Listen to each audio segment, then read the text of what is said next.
চোরের উপদ্রবে চরম আতঙ্কে দিন কাটাচ্ছে কুষ্টিয়ার খোকসাবাসী। অনেক চুরির ঘটনা সিসিটিভি ক্যামেরায় দেখা গেলেও পুলিশ তাদের আটকসহ চোর চক্রকে নিয়ন্ত্রণে ব্যর্থ হচ্ছে বলে অভিযোগ ভুক্তভোগীদের। আর পুলিশ বলছে এই বিষয়টি নিয়ে গুরুত্বের সাথে কাজ করছে তারা। প্রতিনিধি পুলক সরকারের প্রতিবেদন জানাচ্ছেন সঞ্জিতা হক।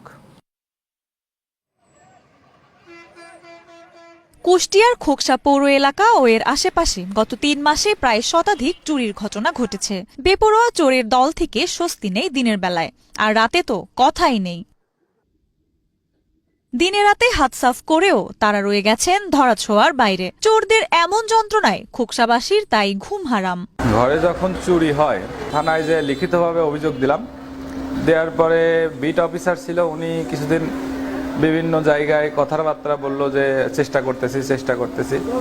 আসলে এই চেষ্টাটা কতদূর পর্যন্ত তারা করছে আজ পর্যন্ত আমরা কোনো এর রেজাল্ট পাইনি। পরপর 3টে চুরি হয়েছে, সিসি ক্যামেরা থাকা সত্ত্বেও এই সমস্ত চোর ধরা পড়তেছে না। সিসি ক্যামেরায় পরিষ্কার দেখা যাচ্ছে, তারপরও পুলিশ এখনো শনাক্ত করতে পারে নাই। সিসি ক্যামেরায় একবার ক্লিয়ার পরিষ্কার। আমরা চাই চোরের গ্রেপ্তার করা হোক এবং যাতে দ্বিতীয়বার যাতে চুরি না হয় সেই ব্যবস্থা নেওয়া হোক। বিষয়টি গুরুত্ব সহকারে দেখছে পুলিশ। চুরি হওয়া কিছু জিনিসপত্র উদ্ধারও করেছে তারা। ইতিমধ্যে আমি চোর সহ 2 জন চোর ধরছি এবং ভ্যান উদ্ধার করছি, চোরাইকৃত ভ্যান উদ্ধার করছি। তারপরে এলাকায় টহল বৃদ্ধি করছি। অতি শিগগিরই আইন শৃঙ্খলা শান্ত পরিবেশ চলে আসবে ইনশাল্লাহ।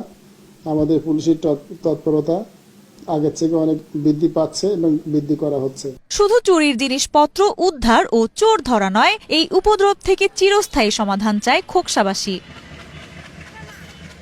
সঞ্জিতা হক, এশিয়ান টেলিভিশন।